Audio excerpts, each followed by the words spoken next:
Seven sisters নিয়ে আমরা তখন মাথা ব্যথা করব যখন আমাদের পায়ের নিচের মাটি শক্ত হয়ে যাবে।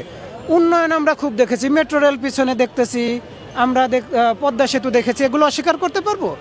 এই যে অর্থনৈতিক অবকাঠামো, এগুলো ভারত জানতো যে এরা 50 বছর ধরে অর্থনৈতিকভাবে দাঁড়াবে, আমি 50 মিনিটে ধ্বংস করে দিতে পারবো।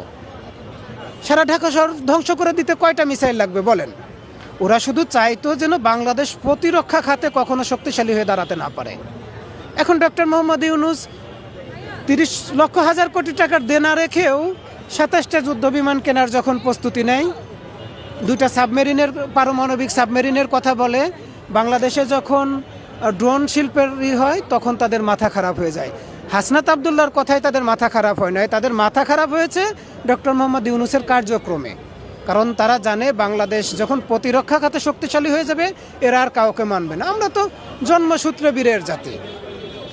আমি কোনো 1-2জন বিপ্লবীকে মানে তাদেরকে নিরাপত্তা দেওয়ার জন্য আমি আসলে পক্ষপাতী না।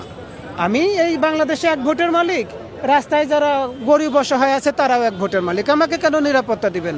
আমি রাস্তায় এসে দাঁড়িয়ে আছি মরার জন্যে, আমাকে কেন আপনার নিরাপত্তা দিতে হবে বলেন তো? কোনো দরকার নাই, আমার জন্য দরকার নাই। আমার জীবনের হুমকি আছে না? আমি কেন, আপনার বেতন দিয়ে পুলিশ পুষতেছেন, সেই পুলিশ আমার পিছনে ঘুরতেছে না। আমরা এমন একটা বাংলাদেশ চাই যেখানে আমি নিরাপদ থাকবো, আপনি নিরাপদ থাকবেন, দেশের আপামর জনগণ নিরাপদ থাকবে।